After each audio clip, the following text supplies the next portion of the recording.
Hi friends, माझं नाव चैतन्य पत्की आहे आणि welcome back to my YouTube channel. आपण या व्हिडिओमध्ये ॲनालिसिस करूया भारत विरुद्ध श्रीलंका, जो दुसरा एकदिवसीय सामना खेळवण्यात गेला आर प्रेमदास स्टेडियम कोलंबो येथे.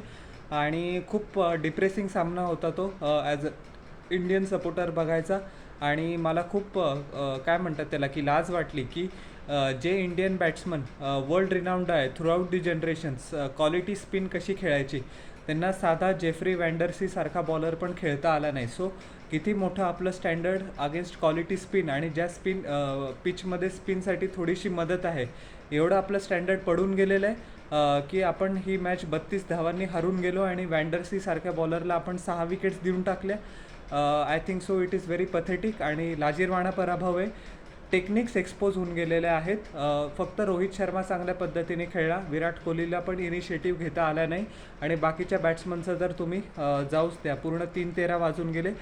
टॉस परत श्रीलंकेने जिंकला आणि परत त्यांनी फलंदाजीचा निर्णय घेतला, which is to me no surprise, कारण त्यांना रन्स ऑन द बोर्ड करायचे आणि त्यांचे बॉलर्स फक्त त्यांना डिफेंड करायचा प्लॅन आहे. आणि जसे आपले बॅट्समन हाराकिरी करताय, तो प्लॅन तर एकदम परफेक्टली श्रीलंकेसाठी वर्क करतो आहे. 240च धावा त्यांना करता आला. 9 गडी त्यांचे बाद होते 50 ओव्हर्समध्ये. कामिंडू मेंडिस त्यांच्यासाठी हायेस्ट स्कोरर होता, त्यांनी 40 धावा केल्या 44 चेंडूंमध्ये. आविष्का फर्नांडोनी 40 धावा केल्या 62 चेंडूंमध्ये. आणि वेल्ला लागेनी परत लोअर मिडल ऑर्डरमध्ये देऊन एक खूप चांगल्या पद्धतीचं कॉन्ट्रीब्युशन केलं. 39 धावा फक्त 35 चेंडूंमध्ये, 100पेक्षा जास्त स्ट्राईक रेट. सो तुम्हाला वेल्ला लागेची इनिंग्स खास करून ॲप्रिशिएट करावी लागेल. फर्नांडो खूप खराब शॉट खेळून आउट झाला, आविष्का फर्नांडो, नाहीतर तो मी कमीत कमी 70-80 रन करेल अशी मला अपेक्षा होती आणि श्रीलंकन फॅन्सला पण तीच अपेक्षा असेल. बट तो बॅट्समनच काय श्रीलंकेचा की जो 2015पासून येतो आहे, थोडासा स्पार्क दाखवतो आणि पोटेन्शियल त्याचं दाखवत नाही. सो त्याची काही चूक नाही आहे, बाकीचे बॅट्समन पण त्यांची हीच सवय करतात. बट सरप्राईज आपल्या बॅट्समननी त्यांच्या बॅट्समनपेक्षा जास्त घाण केली. मी तर असेच स्ट्रिक्ट आणि हार्श शब्द वापरेल, because that is the truth. Washington सुंदरनी खूप सुरेख गोलंदाजी केली. 30 धावा दिल्या फक्त 10 ओव्हर्समध्ये आणि त्यांनी 3 विकेट्स पण टिपल्या. सो हॅट्स ऑफ टू सुंदर. शेवटच्या T20मध्ये पण चांगलं परफॉर्मन्स केलं आणि दुसऱ्या ODIमध्ये पण त्यांनी त्याचं वर्थ परत एकदा आपल्याला दाखवून दिलं आहे. कुलदीप यादवनी पण ज्यावेळेस खूप मस्त बॉलिंग केली, असिस्टन्स होता त्याच्यासाठी पिचमध्ये. 33 धावा 2 विकेट्स 10 ओव्हरमध्ये, एक्सलंट फिगर्स. अक्षर पटेलनी पण निराश नाही केलं. 9 ओव्हरमध्ये 38 धावा दिल्या आणि 1 विकेट्स घेतल्या. आणि मोहम्मद सिराजनी तर पहिल्याच चेंडूवर पाथून निसंकाला एक मस्त आउटस्विंगर टाकला, आउटसाईड एज टाकला आणि के एल राहुलने एक सोप्पा कॅच घेतला. सो माझ्या मते चांगली परफॉर्मन्स केला आपल्या बॉलर्सनी. बट आपल्या बॅट्समन फक्त 208 धावांवर इंडिया ऑलआउट झाली. मला बोलताना पण कसं तरी विचित्र वाटतंय. 208वर 10 ऑलआउट 42.2 ओव्हर्समध्ये.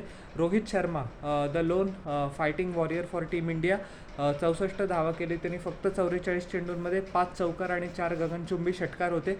आणि त्यांनी परत एकदा दाखवून दिलं की त्याचा अप्रोच कोणत्या पण टीमला भीक घालत नाही. तो बाकीचे बॅट्समन किती पण घाण करत असो, तो स्वतःचा अटॅकिंग काउंटर अटॅकिंग अप्रोच जारीच ठेवणार आहे आणि त्याचे रिझल्ट्स नक्की मिळाले.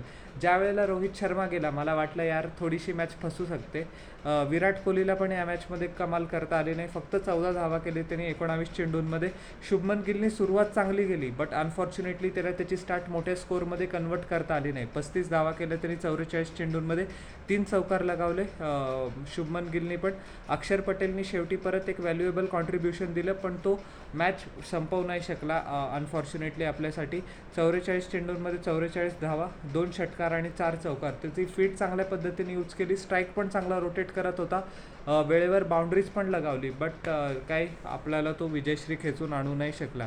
आणि सर्वात मोठा काय म्हणतात त्याला की जेफ्री वँडरसे, पुष्कळ लोक आता त्याला अजंता मेंडिससोबत कम्पेअर करायला लागले एकाच परफॉर्मन्सनंतर. तुम्हाला अजंता मेंडिस आठवत असेल की 2008च्या आशिया कप फायनलमध्ये त्यांनी पूर्ण कहर बरतावून टाकला आणि भारतीय बॅट्समनचे 3-13 वाजवले होते. नंतर 1-1.5 वर्ष त्यांनी भारताविरुद्ध स्पेसिफिकली खूप चांगला परफॉर्मन्स केला. बट ज्यावेळेला इंडियन बॅट्समन अजंता मेंडिसशी यूज झाले, कम टू टर्म्स झाले, त्याच्यानंतर मेंडिसचं तर करिअरच संपून गेलं. बट एनिवेज रोहित शर्माची विकेट पण वँडरसीनेच घेतली.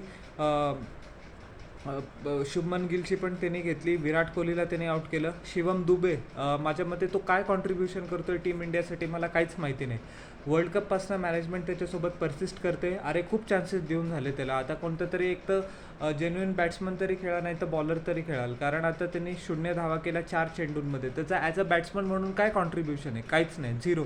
श्रेयस अय्यरला पण काहीच कमाल दाखवता आले नाही. IPLमध्ये तो खूप चांगला खेळतो, बट टीम इंडियासाठी ज्या वेळेला वेळ येते त्यावेळेला अशा कंडिशन्समध्ये त्यांनी स्पिन बॉलिंग चांगल्या पद्धतीने खेळायला पाहिजे. श्रेयस अय्यर तर स्पिन बॉलिंगसाठी रिनाऊंड आहे त्याच्या प्रावेससाठी, पण तेरा पण जलवा दाखवता आला नाही. राहुल 0-2 बॉलमध्ये क्लीन बोल्ड होऊन गेला. त्याला साधी गुगली पिकअप करता आली नाही. एवढे वर्ष राहुल खेळतोय. सो तीन विकेट्स घेतल्या. चरित असलंकानी पण शेवटी येऊन तो आपली वाट लावून जातोय. पहिल्या ODIमध्ये पण शेवटी त्यांनी 3 विकेट्स घेतल्या. आता पण त्याने आपल्या टेलेंडर्सचा फडशा पाडला. 6.2 ओव्हरमध्ये काय म्हणतात 2 मेडन्स, 20 धावा, 3 विकेट्स. आणि वँडरसीने 6 विकेट्स घेतल्या 10 ओव्हरमध्ये, फक्त 33 धावा केल्या. डिझर्वेडली जेफ्री वँडरसीला प्लेअर ऑफ द मॅच म्हणून घोषित करण्यात आलं आहे. सो तिसऱ्या ODI स्टार्ट आपल्याला कोणत्या पण परिस्थितीमध्ये जिंकावीच लागेल, नाहीतर 27 वर्षानंतर आपल्यावर अशी गत येईल की आपण श्रीलंकेकडनं एका बायलॅटरल ODI सिरीजमध्ये हरतोय. सो पथेटिक परफॉर्मन्स, होपफुली चांगला परफॉर्मन्स आपण नेक्स्ट ODIमध्ये दाखवू. सो तुम्हाला माझं सेकंड ODIचं ॲनालिसिस कसं वाटलं हे जरूर न चुकता खाली कॉमेंट सेक्शनमध्ये सांगा. आणि माझ्या यूट्यूब चॅनलला लाईक, शेअर आणि सबस्क्राईब करा आणि बेल आयकॉन प्रेस करा पुढच्या नोटिफिकेशनसाठी. भेटूया नेक्स्ट व्हिडिओमध्ये. Till then everyone, bye.